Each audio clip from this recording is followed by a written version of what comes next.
Genesis House, FirstNet, built with AT&T, and the Friends in Recovery podcast are proud to bring you Answering the Call, the First Responders podcast. Join your hosts, Podfather, Jersey Ed, and Noontime with Skylar Noon, as they address the real issues of first responders' health and wellness, from physical and mental health to relationships and work-life balance.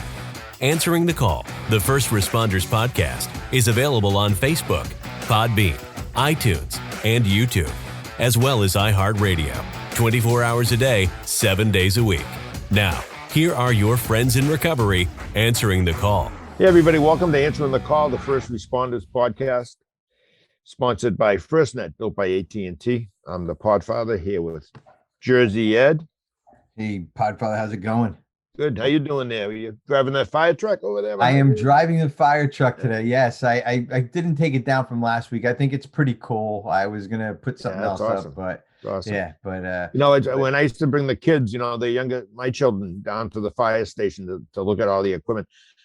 I mean, I was loving it more than they were, I think. I know. When I was at this fire department, I won't mention who it is because whatever. But I was just like in awe of all the trucks. Yeah, exactly. It was just amazing. Like, the one truck, not this one truck behind me, to the right of this truck, was over $1 million. Yeah, $1 million. Crazy. It's insane. But it saves lives. It's worth $1 billion if you think about it. If that truck saves somebody's life, it's so worth it, So sure. But yeah. Well, good to see you. You're looking healthy. I'm trying to, I got my running going. I got my everything going. Nice. Podfather, I'm excited about this show today. I am too. I want to bring our guest right in because he fits right in with us. He sure does. Dr. Barry Feldman. He's been on the show before, but I have not interviewed him. Nope. I did not interview him. So now he's going to be on the hot seat with Jersey Ed. Okay. That's right. I'm sure he's really worried. Dr. Barry, how right? you doing? So good having you on. Well, now I'm really getting anxious here. You're a rock Good star. to see you guys. Good to see both of you guys again. Yeah, likewise. Yeah. Thanks for coming on, Barry. And Sure. When I missed the last show, I was sick, and I was like, "Oh my God!" I'm just gonna ask Barry to come back on, and sure enough, man, he booked right away, and Podfather was happy. And I was thrilled. Yeah. Yeah. It was a great show. Barry, you share a lot of good information. You've done a lot of good things throughout the years for first responders and civilians. But you really dug deep into this first responders community up in the New England area where obviously the Podfather's from. And it's just been amazing. And some of the stuff when you and I met, and I won't say how you and I met, but we met in a cool kind of way. And well, not cool, but in a good kind of way. And we knew some of the same people. Kind of circumvented. You kind of knew Mike and some other people, and the first responders field. And I was like, oh man. And Barry and I, Mike, we talk a lot. Barry and I, he's my go-to guy, man. Yeah, I bet. I think he's gonna start charging me. He's gonna take my fucking insurance card. Next phone call. You are so needy. I am very. Barry knows I am. No, I can neither confirm nor deny. There you go. That's it. Good. There you go. Well, Barry, we could talk about a million things here, and I just want to thank you for everything you've done for the first responders. And maybe how did you kind of get into it? I've never asked you that question. How did you kind of get into the first responders thing? Well, I'll be a little briefer than maybe I was last time, but hopefully we have new viewers and I won't feel like I'm repeating myself either. And it started somewhat accidentally, but then it became more serendipitous. When I was starting out as a younger, what they call junior faculty member at the University of New Hampshire, there was some people that wanted to fund some suicide prevention research. And I needed some funding and needed a research project. That's kind of the way the academic world works. And, I decided, that I'd take on the project. And in the course of doing my background research on suicide prevention, I got tuned into the elevated rates among first responders, police, fire, EMS, police in particular. Fire and EMS, the rates aren't as high there, but also with military personnel and so on. And that coincided with the time I was a ski patroller. And interestingly, I don't think I mentioned this last time. We did talk about Dr. Hayden Duggan, who folks up, Hayden and his wife Valerie, folks at Onsite Academy, that really I'd heard the name. And interestingly, Hayden, I met him in person because he was doing some shifts as the inside EMT at this particular ski area that I worked at. Amazing. So you Hayden Duggan, and I talked to him a little bit, and I just asked him if there was some ways I could get involved, with some of the things that they do there. And that's kind of how that started. And I was working, with the wonderful people doing wonderful work. And that's essentially how I got started, in working with first responders. And at the time I was the lead clinician at the Boston Police Stress Unit, again, through Onsite, and doing some work with a peer support unit with Boston EMS. So that's kind of maybe the long-winded version, the answer to your question. Yeah. And I apologize. I was going to say, I'm listening about Hayden Duggan, and the name is just synonymous with every ounce of work I've done from 1986 up until now. Hayden Duggan, he came to our first seminar. He was a keynote speaker. As the EAP for the LPD, I've sent half a dozen police officers from just Lowell and surrounding cities and towns, and it's just amazing. Someone like him, and Barry and I had talked last time about excuse me. We had talked about Dr. and Stoneham. His name's slipping my mind right now. Dr. Barry, and John Barry, those two names to me were just synonymous with, and of course now with Dr. Feldman. I just think it's talk about being in good hands. And well, I really say this. I say this in all sincerity. I really owe them a lot of credit, for the work that I've been able to get involved in over the years, and the education and experiences that I got, with them and through doing, working with them. And I always make it a point. I try, and I hope I don't, I always try to, provide attribution to them. And I've met a lot of people in my world who, their egos are kind of big and so on, and they act like they've invented everything, but I really owe them a lot of credit, and I appreciate everything that they let me do. And what I mean, we know why you're doing, but what drew you or keeps drawing you to the first responders world? Is it a challenge? Is it just something more than just the average person? I mean, do they have different problems? Is there different things going on? What's the driven part of it?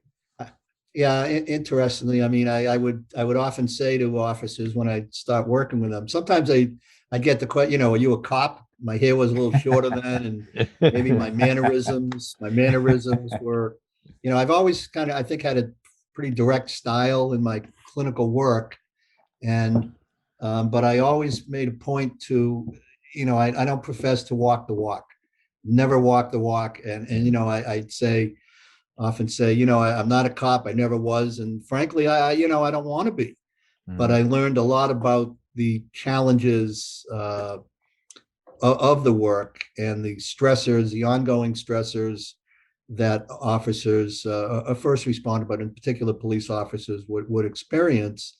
And the critical incident aspect to me was very interesting the expression from the critical incident stress management world, normal people having normal reactions to abnormal events. And I was always, as a researcher, I was able to kind of blend my suicide prevention work with the critical incident work, related to policing. And it just seemed to be a good fit for me. I was affectionately got the nickname, which I use today. One of the police officers who was actually went through the on-site program. He had some suicidal ideation, and struggled with that. And so he started calling me affectionately Dr. Doom. And so I just and that was as I say, affectionately, because know how cop humor can be. That's a compliment. And he would call me that because we'd have these very frank and personal conversations about his suicidal ideation, and and it was just kind of a I really, I guess that's kind of how I got into it. Just the connection to suicide prevention, the many points for intervention, that I realized are part of the equation, again, related to preventing suicide. So,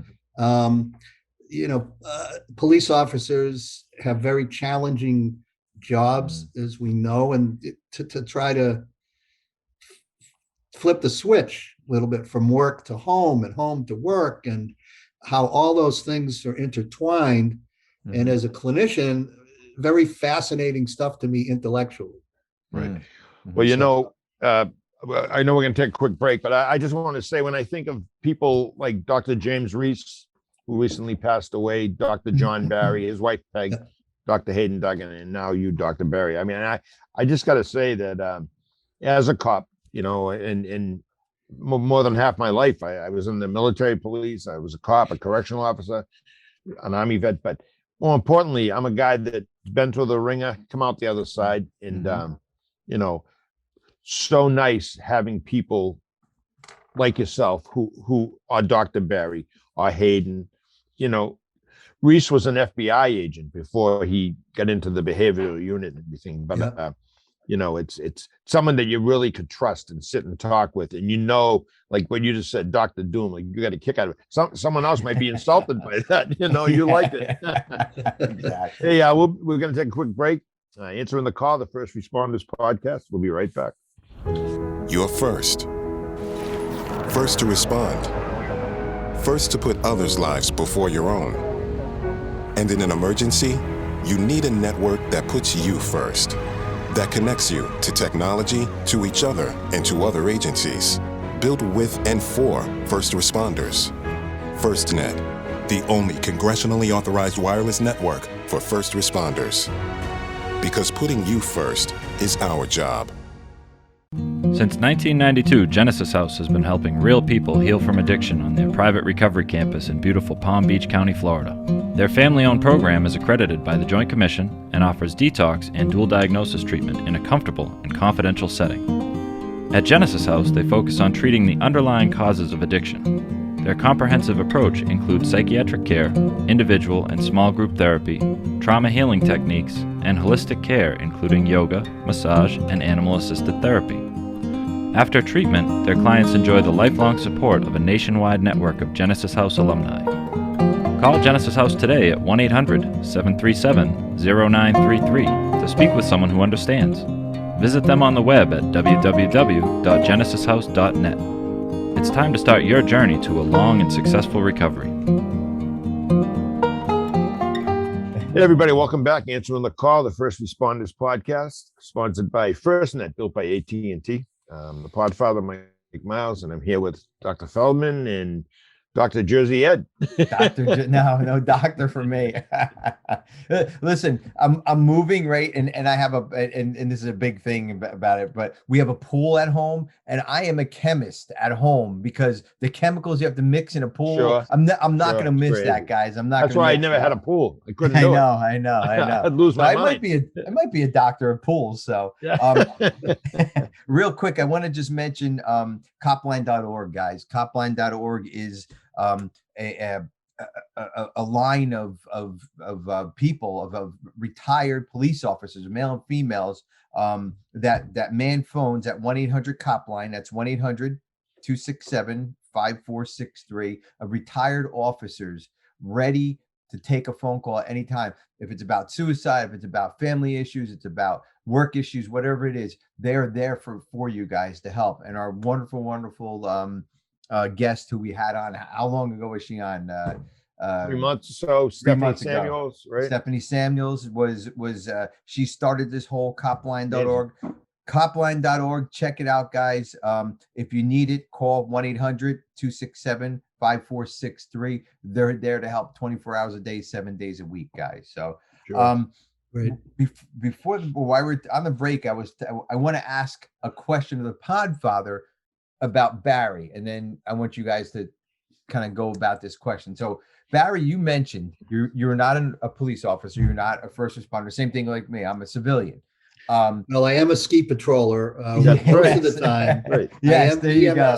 I am outdoor emergency services certified. There you and go. like I always say, sometimes first aid, right? First responder.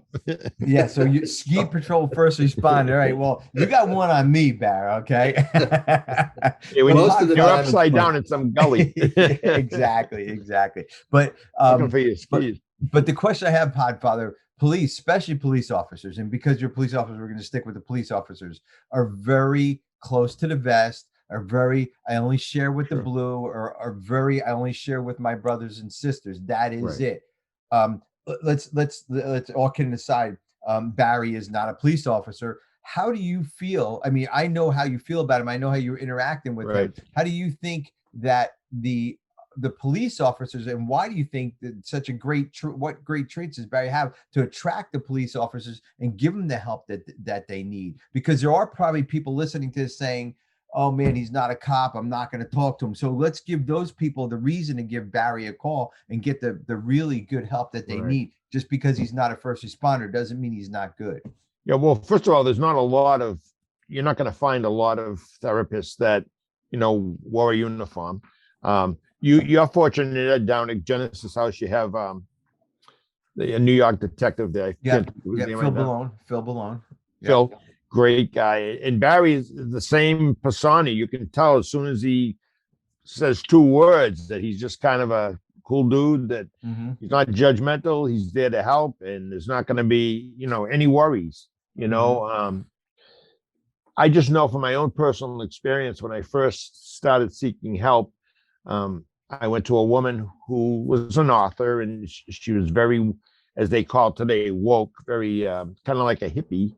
But I knew her family, and I trusted her immensely. Her name is Suzanne Burke, and she was just phenomenal.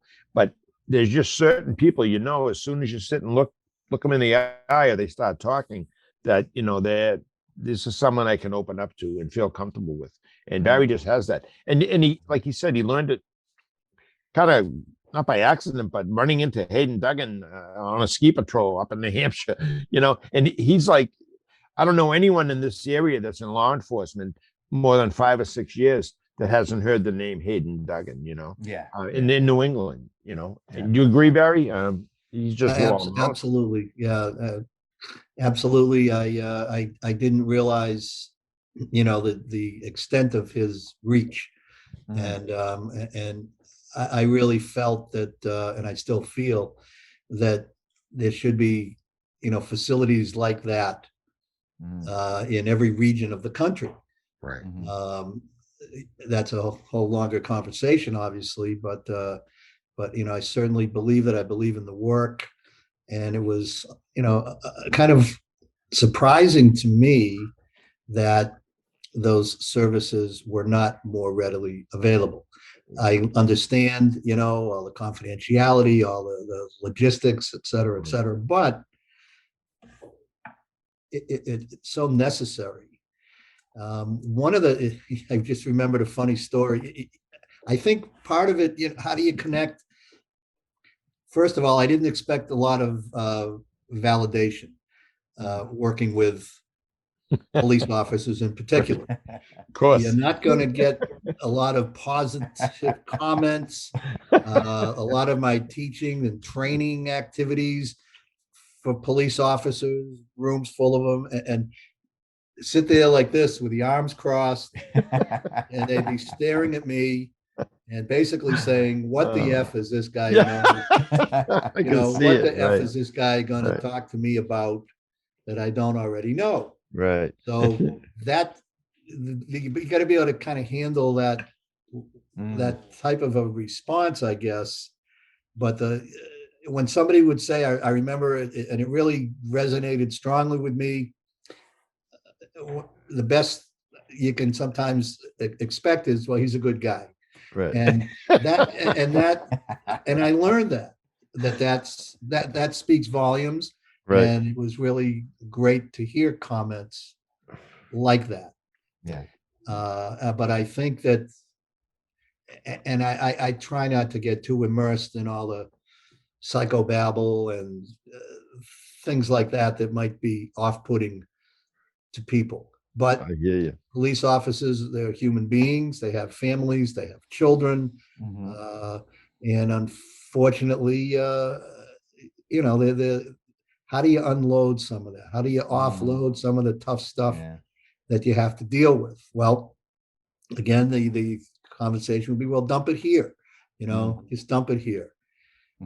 But I would be direct. I am direct. And I remember saying, I've said many times to officers, like, okay, because they try to, like, a lot of stories. Guys would come in and they tell me a lot of stories. Right. And I say, okay, well, that's great. I'll give you 2 more stories. Yeah. Tell me. But now let's start talking about why you're here. Yeah. Right. So, but again, frankly, look, my style doesn't work with everybody. I readily admit that too. So sometimes you never know. Yeah. I had a gentleman who came to me for about 8-9 months and came from a very prominent family, a family of doctors. He was definitely a very intelligent man. And anyway, he had some substance abuse problems, but he knew I was a cop. He didn't like that. And I was still a policeman at the time. I had just started my business. And he told me right up front, I don't trust cops. I don't like them. I just want you to know that if you worked in my neighborhood, I probably was one of the kids yelling pig when you drove by. And I laughed and I said, well, that's kind of funny. I used to have a tie pin that was a pig. It was a silver pig. I'd wear it on my tie, He said, you're making that up. I said, no, I have it. I have it at home. I'll bring it in. So I did. I actually gave it to him. I said, I'll get another one. You keep it, And we just hit it off. And then when he stopped coming to see me, he said, he was moving and he said, I just want you to know that you really helped me. I appreciate it.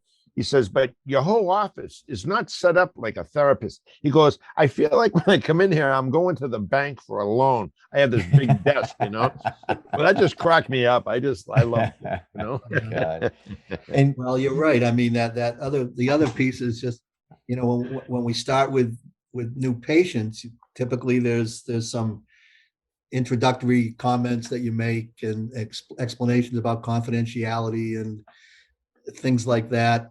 And I would typically, the elephant in the room was this issue of trust, and I would often say, look, I know that you probably don't trust me or wondering if you can trust me. And I said, well, the feeling is mutual,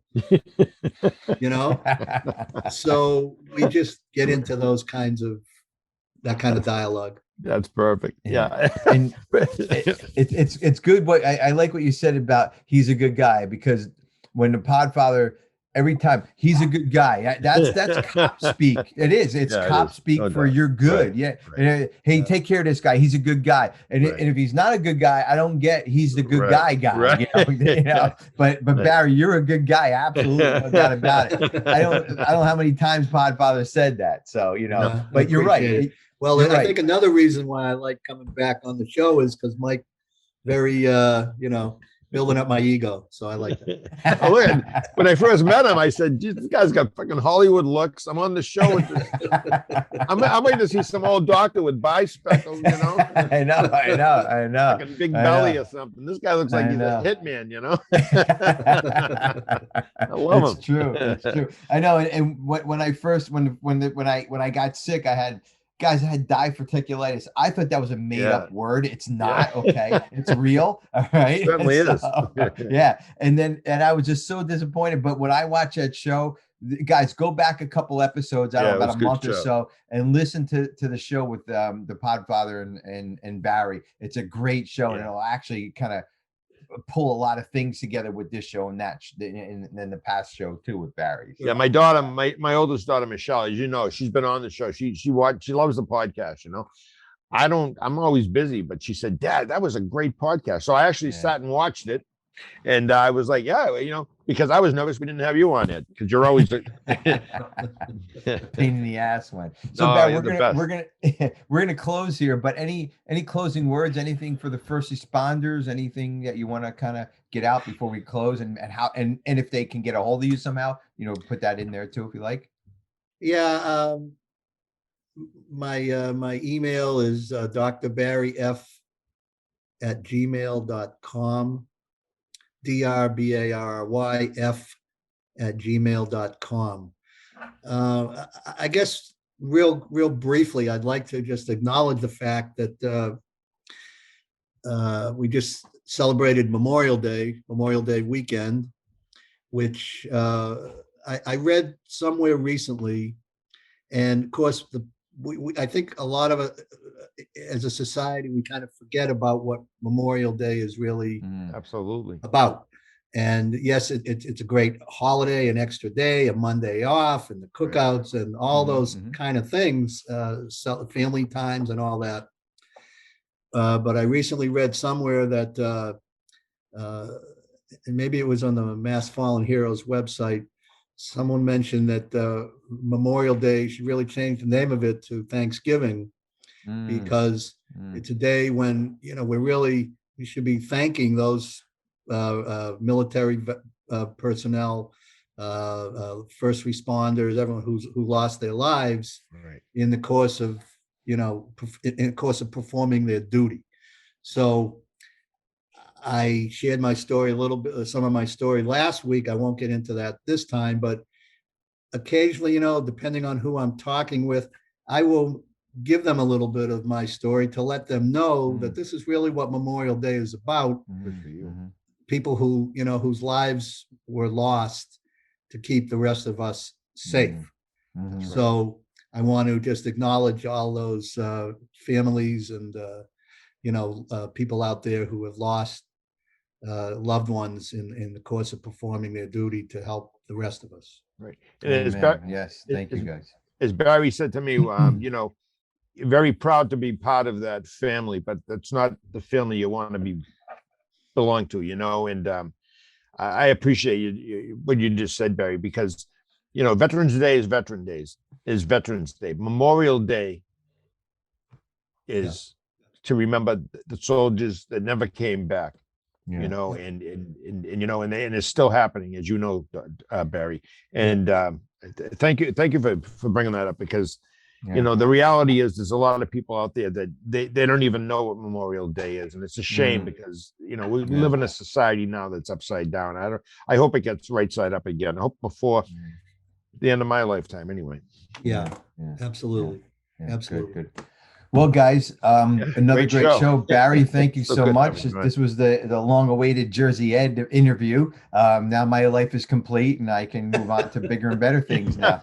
David Letterman, glad you're feeling better. Hey, I won't be content until we're playing golf. I won't be content until the three of us and someone you bring a doc to play golf. And absolutely, yes. next time you're in New England, please, Barry, let us Absolutely. know, and we'll get I'll bring you It won't be cigars. too far down the road either. Good, All right, good. good. Yeah, we got a lot of options, so and we'll pick you Excellent. up. The whole bit. You'll think you're a superstar. You are a superstar. Yes, exactly. Yes, guys, go to our the show notes, Dr. Barry F.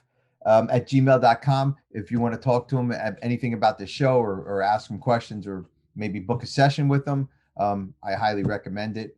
He is a wonderful, wonderful therapist. And that is about it, Podfather. Thank you, Barry. And I'm sure he'll be on again. Dr. Feldman, Gentlemen, good to see everybody. Can't thank you enough for being on. You were definitely It's an honor and a privilege. I mean that. and I mean it too. And we back at you. Yeah. Well, Jersey Ed, another great show. Yes, sir. You never lost for getting great guests. That's for sure, pal. Yes, absolutely. Podfather, thank you so much. And you want to take us out? Sure, absolutely. Answering the Call, the First Responders Podcast. Stay safe, everyone. Stay safe, guys. That concludes this episode of Answering the Call, the First Responders Podcast. Thanks to Genesis House, FirstNet, built with AT&T, for supporting those on the path to recovery and keeping this valuable resource free for all our friends in recovery. Follow us on Facebook for past shows and updates, and enjoy free access to twice daily support meetings. Brought to you by Genesis House and the Friends in Recovery. If you can't get enough of Mike, the Podfather, Jersey Ed, and Skylar, you can catch them on Friends in Recovery, the Addiction Recovery Podcast. Available on Facebook, Podbean, iTunes, YouTube, iHeartRadio, and GenesisHouse.net.